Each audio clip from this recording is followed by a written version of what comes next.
The next topic we're going to look at is best practices, and we'll focus on two clips from Matt Mervis and Dave Zukor. Fit into it. We've been working really hard on this best practices project. So we have, at a kind of foundation level, and it's a little crude sounding, but we have things that we call musts. And those are tools that are really just required for all teachers or all academies across Lower Frederick. And that includes things like, for the teachers, the use of our web-page system, the learning management system, Google Apps, some literacy tools. This is a school that was on the double naughty list for No Child Left Behind. And we've really had to, do some very intensive academic work to try to get, the kids where they need to be. And so I don't see those as best practices. They're just kind of like foundation level. I mean, they might be best practices, but everybody's got the stuff that's more innovative that we want to be able to kind of scale and disseminate. We got a couple $100,000 grant from the local philanthropic community in Boston, and what we told them is in the area of literacy that we were going to build a series of like 6 to 8 video-based toolkits that capture practices that we think are innovative and also have an impact on learning outcomes for kids, and then use those as almost a way to disseminate and share practices. And we have staff in the building. There's 8 teachers who are on stipend who do a lot of the professional development and teacher support. So we captured all these case studies over video and kind of associated links and files and resources with them. And then this group of stipended teachers have been working on a kind of one-to-one basis, helping to coach and support other teachers to replicate those practices. So there's stuff in there around oral fluency. There's one in that collection. I think there's a video in there about oral fluency. There's one on digital storytelling. There's one on web questing. There's one that I don't think is up there right now on kind of the use of increasing student writing through Dropbox and blogging and stuff like that.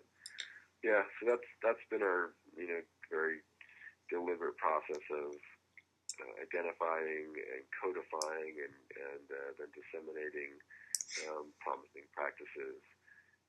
And we've been doing that both inside Little Frederick, but also taking those resources and trying to share them around pretty broadly. We'll be doing a session at NEC in June in Colorado, highlighting those practices as well. So we're doing the best we can to share that stuff too. Cool.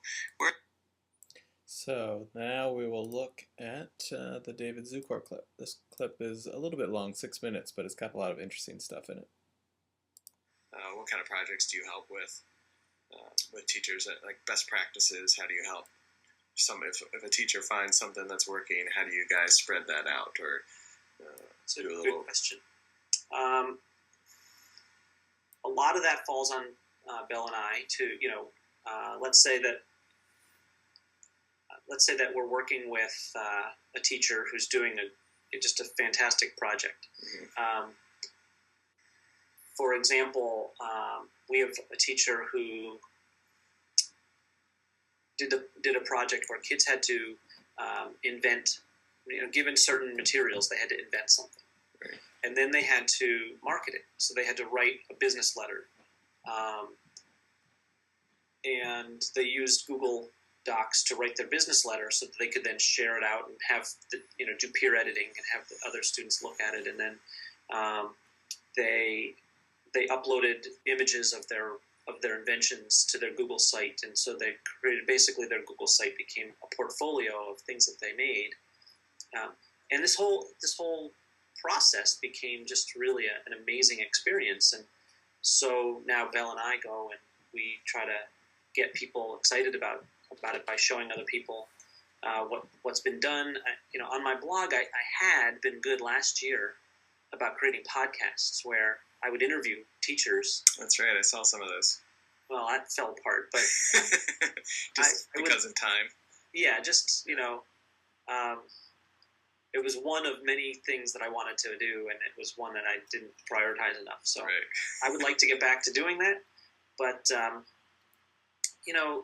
we do a weekly update, Belle and I, and part of our weekly update includes websites of the week, upcoming trainings that we're doing, and then it also includes shout-outs. So we like to say, great job to, Anna Richter for her project that she's doing with her sixth graders, and we'll do a little description, and then we'll always say, if you would like to try something like this, or if you'd like to, some help with a project like this, just give us a call. And so we spend a fair amount of time. Do you get calls do you get responses? Oh, yeah, almost every week. Cool. From, I think teachers really appreciate, more than learning the stuff, they appreciate seeing how it can be used, because that's the bigger hang-up. Yeah. They just don't, that we have some really young, energetic teachers who are really knowledgeable about technology, and then we go in and we find that they're not doing anything with their students, and we say, what's going on? And the reality is that no one's teaching them how the two worlds connect. No one's showing them how those tools can be really powerful educational tools. Yep. And once they become part of a team and the veteran teachers show them the ropes, that becomes the way they do things. Right. And so what we've found is, the young teachers are coming in and they're kind of lost in their first year, and they're going next door for help, and the person next door is showing them how they've done it for 20 years. Right. And then that becomes the way that you teach. Right.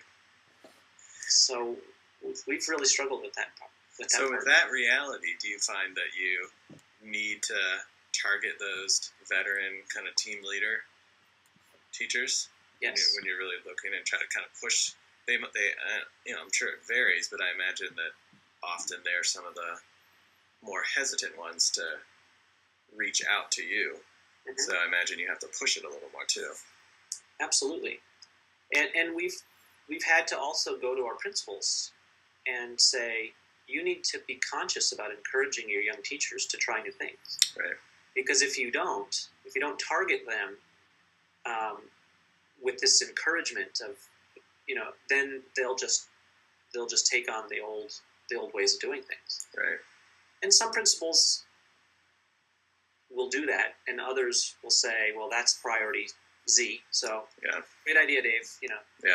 Put it on the shelf. Yeah. I'll mention it at the staff meeting or something. Right. I mean, they have a lot on their plate. Yeah. No question, Yeah.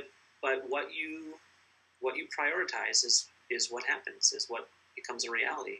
Right. So those leaders, those principals, those department heads, it has to become a conscious priority for them, or it's not going to happen. We've tried so many different things. We've created a ton of self-guided courses on Moodle, mm-hmm.